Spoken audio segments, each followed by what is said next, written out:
Hey everyone, welcome back to my YouTube channel. If you don't know me already, my name is Evangelina Rattray. I'm a 16-year-old author, and in today's video, I'm going to be helping you underwriters out.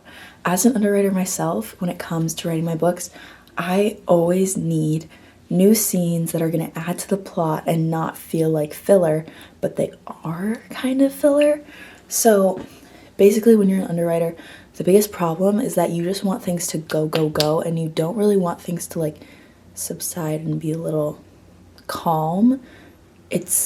You have more of a desire for action, so you end up writing a smaller amount of scenes because other scenes wouldn't be as action-packed. But I'm going to be giving you guys some ideas that actually will add to the plot and will also make your book longer. So yeah, these are called filler scenes, but you really shouldn't have any scenes that are filler because every scene should add to your book. Every scene should create some sort of development. So my first idea is to have your main character do something that makes them want to create change. Add a little bit to your story that can make your character seem more complex, make them have more empathy and sympathy for other people, because this makes your main character more likable, or you can make them less likable. So you can develop your main character more, or you can have that be like a secondary plot line.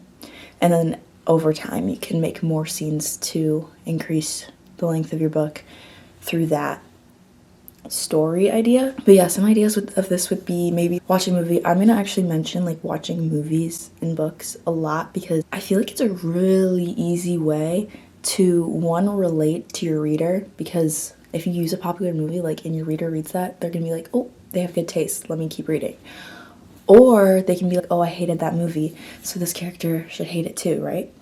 So if you put that in and then they're like, oh my gosh, someone's dog died in that movie, that was so sad, I like wanna become a veterinarian so that more dogs don't die, you know? That's like kind of a bad example, but yeah, I feel like that's kind of a good way to make your character have more depth. Second idea, I actually really like this one because this is a complete, just like, it's like a soliloquy, and that is having your main character write in a diary or like stare at the ceiling and think, and then have a whole chapter of just their thoughts, just what they're writing down, everything that they're thinking, because you kind of need that. Because when you're writing a book, especially when it has a lot of action, it's dialogue, and then like what's going on in the world. You kind of don't leave enough space for your character's thoughts, and that also is what leads you to be an underwriter, because you kind of just like forget to have your character feel everything that's coming in. You just like tell them that this is going on.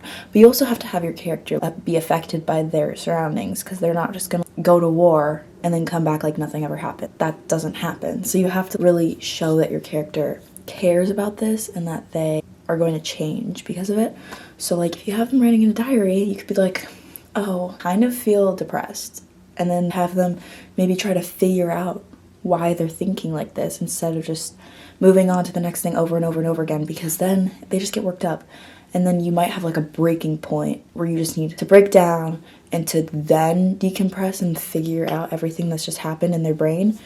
But sometimes that's good to add a little context to the reader of what's going on in the brain. Okay, this next one is similar to the first one, and that's having your main character converse with someone that's like kind of a wise character, whether it's like an adult, a parent, teacher, or just like a friend that's like really mature and everything. You could have them talk to them and kind of have like a therapy session, or you could have them try to work out what's going on between them. Maybe that could become a little part that transitions into that diary writing scene where your character is like really thinking about this conversation that they had, and their brain chemistry is like altered because of it, and they just have to sit down and write about it, or they have to sit down and think about it. Also, like, it can be emotional. I really like feeling a lot of different things when I'm reading, and that's a good way to convey a lot of those feelings. Next, I'm gonna do like a couple activity-based ones, because sometimes it's easy to just like skip from one big scene to the next big scene and then like kind of just recap what happened in between. But if you actually show what happened in between, your readers don't have to guess based on the 2 sentences retelling the story. So you could have your main character doing something alone, like they could take themselves on a date, or they could, again, watch a movie or something alone that either makes them feel stuff and like think about their life, Or you could have them discover something about themselves, like a new hobby or something that they really care about. Having your main character do stuff alone, unless they're like a completely dependent person, they're not independent at all, I think that's a good way to add to your plot. And I actually do need to do that with the current book I'm reading and I'm writing. I need my character to decompress a little bit, and I think everybody kind of needs that. You could also have your main character doing stuff with other people. Like, okay, I know that in a lot of books you have your character meet someone. Actually, in pretty much every single book, your character meets someone and they become friends. But you have to like kind of show them becoming friends, because they're not just gonna be like, oh, hey, you want to be friends? Like, unless you're writing about kindergartners, that's not happening. So what you want to do is you want to put little fun scenes or little situations with each other that you can put in. Whether it's like, you know, like YA books always have that one like party scene. You could do that. And then you could have them like, I don't know, staring at each other across the room, or like finding each other being like, hey, let's leave, this is boring. Or you could have them go to a fair, paint pottery, like do something cute and fun, because then that's like kind of aesthetic. And also, when you like writing your scenes, when it's a fun, cute scene and you like writing it, your readers can tell, and that makes your book better because your book is more authentic. My final idea, and I know these are all like pretty vague, you can kind of do a lot with them, but this is kind of to help you guys start brainstorming. You kind of have to figure out a way to fit it, because if you have fantasy, you're not going to have your character go to a basketball game unless it's like set in this world and they're trying to like hide their powers or whatever. I don't know. But yeah. Okay. Last thing. Have your main character do something that reminds them of another character.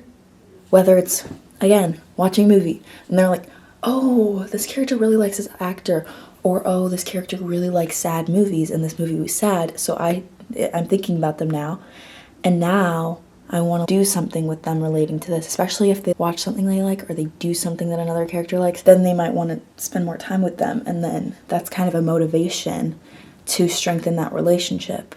Or you could have them break up, third act break up, they don't want anything to do with each other, and then they, I don't know, they're walking down the street and they see an ad and it's for their favorite restaurant, and they're like, I really wish they were here right now. And then they're like, wait, I wish they were here right now. And you can be like, oh, they're actually not over them, and they actually do still like them, and everything was a complete misunderstanding, so we need to talk this out. Whoa, just resolved your entire book by giving you guys that idea. Just kidding. I don't know if I did, but that's kind of a good idea, so maybe I'll use it. Maybe you won't. Anyways, that's all my ideas. Thanks so much for watching, guys. I'll see you in the next one. Let me know any video ideas you have down below, as always. And make sure to check out my Instagram, because I post every day, kind of. I'm more fun over there. But yeah, share this video with your friends, and I'll see you next time.